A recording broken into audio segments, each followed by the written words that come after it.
first life insurance company on Indian soil, Oriental Life Insurance was established. The company catered mainly to the European community, with Indians compelled to pay a higher rate. Later, many small insurance companies started cropping up all over India. Time went by, and in 1947, India finally gained its independence. At midnight, in this Parliament building, the new India began its tryst with destiny. 9 years later, in the same Parliament building, between all the energetic discussions and debates, the Government of India took a major decision. Life Insurance of India Act was passed, which nationalized the life insurance business in India. In the next 3 months, over 200 private life insurers were merged to form a new government-owned entity called Life Insurance Corporation of India, LIC.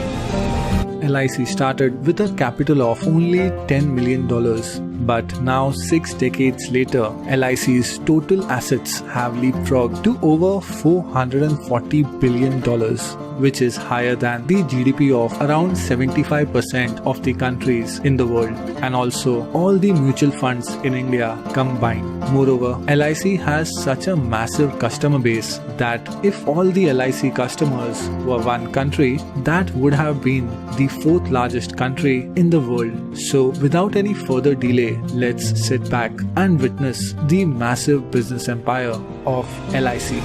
We will first travel to the vibrant Kenya and reach the capital city of Nairobi. Here we will find Ken India House, the head office of the largest non-life insurer in Kenya, which is partly owned by LIC. Moving to the scenic Mauritius, we will reach LIC Center at Port Louis. Here in Mauritius, LIC has been operating from the past 6 decades and was also the first life insurer in the secluded Rodrigues Island. From the beaches of Mauritius, let's move to the desert sands of Bahrain.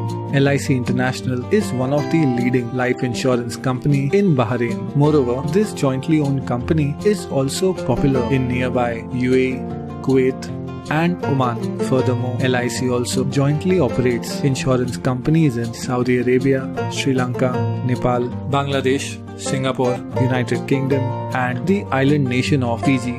From the alluring Fiji, it's time to finally reach India. Here, other than the life insurance business, LIC also owns one of India's largest housing finance company, a mutual fund, a pension fund, offers credit cards, and also owns a majority stake in the Industrial Development Bank (IDBI). LIC is so huge that it employs over 1 million agents and pays over $2.5 billion just in commissions every year. Not only that, LIC is also India's biggest institutional investor and holds significant minority stakes in a mammoth list of companies. In this video, we will look at just a few of those companies. To understand LIC's investment portfolio, let's take a long walk on a sunny day.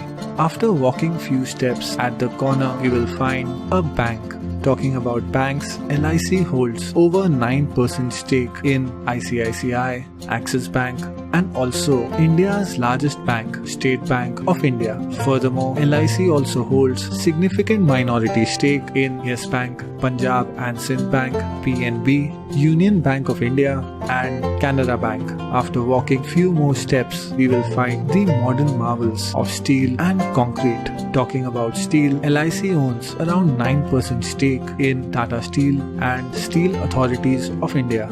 And in case of cement, LIC has minority holdings in ACC, Ambuja Cements, and also India's biggest cement company, Ultratech Cement. Moreover, as we are now talking about construction, LIC is also the largest shareholder of India's biggest construction company, Larsen and Toubro. Enough of walking, now let's drive a car. We have 2 options. We can choose India's biggest car manufacturer, Maruti Suzuki, or India's leading SUV manufacturer, Mahindra and Mahindra. By the way, Mahindra and Mahindra is also the highest selling tractor brand in the world. Whichever brand we choose, LIC owns over 5% stake in both these companies. But what if instead of a car, we want to ride a motorbike? In that case too, LIC owns a significant stake in Bajaj Auto, TVS, and also the world's biggest two-wheeler manufacturer, Hero Motocorp. Now, as we are driving our motorcycle towards the setting sun, what if we run out of fuel? Talking about fuel, LIC owns minority stake in major oil marketing companies that include ONGC, BPCL, GAIL, Castrol India, and also India's largest commercial oil company, Indian Oil. Now we have reached a grand hotel, ITC Maratha, owned by the ITC Group. ITC operates over 100 luxury hotels across India. ITC is also the Asia's largest cigarette manufacturer, owns major personal care brands like Fiyama, Vivel, Savlon, and is also one of India's biggest seller of branded foods. The second biggest shareholder of this mammoth ITC group is LIC. From ITC, now let's talk about IT, information technology. LIC also owns over 4% stake in Infosys, Wipro, and also India's biggest IT company, TCS, which is valued at around $100 billion in market cap. Now, let's stop for a while and watch the setting sun.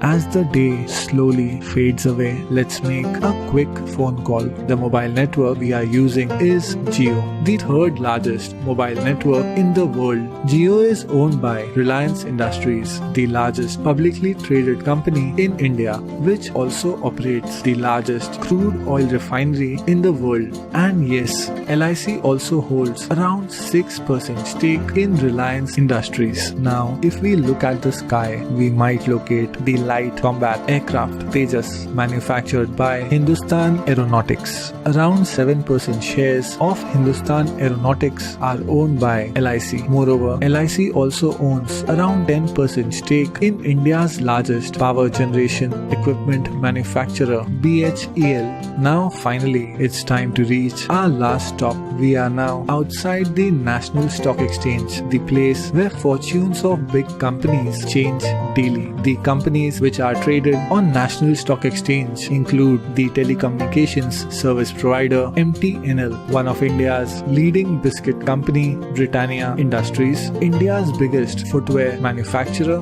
Bata India, India's largest private multi-port operator Adani Ports, and also the world's largest producer of viscose rayon fiber, Grasim Industries. So what is common between all these companies? Yes, LIC holds a substantial minority stake in all these companies. Not only that, LIC also holds over 12% stake in the National Stock Exchange itself. But still, all these investments form a small portion of LIC's total assets, as LIC is also the biggest investor in Indian government bonds. The money from these government bonds are used to fund various national expenses and projects. Moreover, LIC also provides funding to Indian Railways, operates a community development foundation, and has also recently donated over 100 crores to the PM Cares Fund. Looking closely at this 6-decade-old company, one realizes how LIC is impacting almost every part of the Indian economy. So in the end, all I can say, this is LIC's massive business